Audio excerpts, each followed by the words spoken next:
Hi guys, I'm reading Part 3, Chapter 7 of The Handmaid's Tale by Margaret Atwood. So let's get started. Put my bookmark in here just to mark where the end of the chapter is. So let's get started. Part 3, Night. Chapter 7. The night is mine, my own time, to do with as I will, as long as I am quiet, as long as I don't move, as long as I lie still. The difference between lie and lay is always passive. Even men used to say, "I'd like to get laid," though sometimes they said, "I'd like to lay her." All this is pure speculation. I don't really know what men used to say. I had only the words for it. I lie, then, inside the room, under the plaster eye in the ceiling, behind the white curtains, between the sheets, neatly as they, and step sideways out of my own time. Out of time. Though this is time, nor am I out of it. But the night is my time out. Where should I go? Somewhere good. Mariah sitting on the edge of my bed,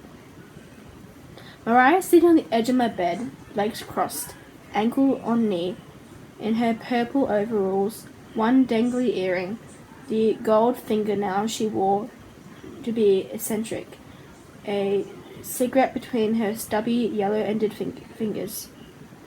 Let's go for a beer. You're getting ashes in my bed, I said. If you'd make it, you wouldn't have this problem, said Maria. In half an hour, I said. I had a paper due the next day. What was it? Psychology, English, economics? We studied things like that then. On the floor of the room there were books, open face down, this way and that way, extravagantly. Now, said Maria. Maria? I can't tell if Maria or Mariah. Moira. I'm going with Maria, but if I'm wrong, correct me. Thank you. You don't need to paint your face. It's only me. What's your paper on? I just did one on date rape. Date rape, I said. You're so trendy. It sounds like some kind of dessert. Date rape.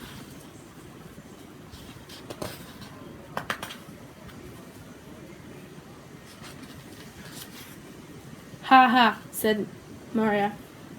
Get your coat. She got it herself and tossed it at me. I'm borrowing $5 off you, okay? Or in a park somewhere with my mother. How old was I? It was cold. Our breath came...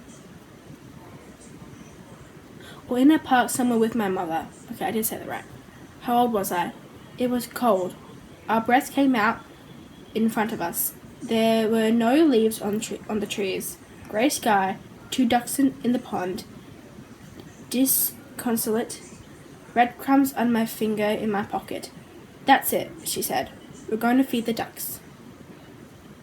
I like this lady. She feeds ducks.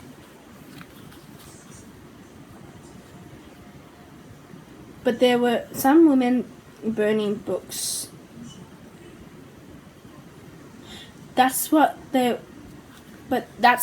what she was really there for, to see her friends.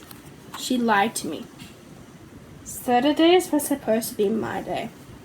I turned away from her, stalking towards the ducks, but the fire drew me back.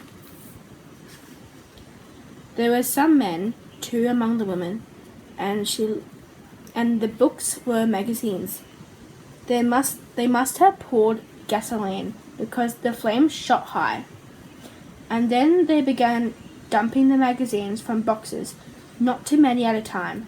Some of them were chanting, onlookers gathered. Their faces were happy, ecstatic almost. Fire can do that. Even my mother's face, usually pale, thinnish, looked ruddy and cheerful, like a Christmas card. And there was another woman, large, with a soot smear down her cheek, and an orange knitted cap. I remember her. You want to throw one, honey? She said. How old was I? Hang on. Sorry, I had to pause because my mum came to talk to me. Anyway, let's continue on. Good riddance to bad rubbish, she said, chuckling. It okay? She said to my mother.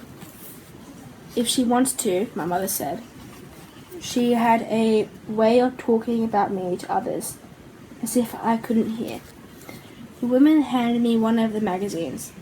It had a pretty woman on it, with no clothes on, hanging from the ceiling by a chain wound around her hands. I looked at it with interest. It didn't frighten me. I thought she was swinging like Tarzan from a vine on the TV. Sorry, I have an itchy nose today. I don't know why.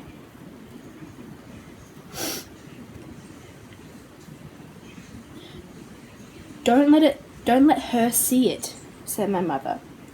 Here, she said to me. Toss it in, quick. Oh my god, it's so itchy. I don't know why. Could be something to do with, like, I don't know, summer air? I don't know. Okay, I think I'm good. I threw the magazine into the flames.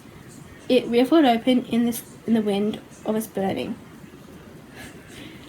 Big flakes of paper came loose, sailed into the air, still on fire.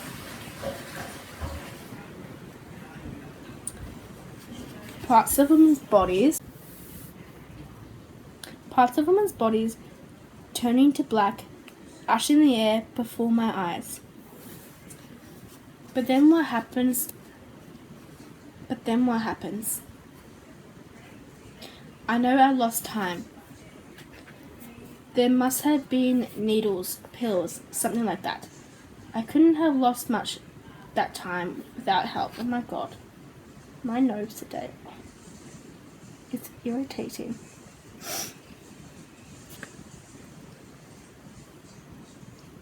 You have had a shock, they said.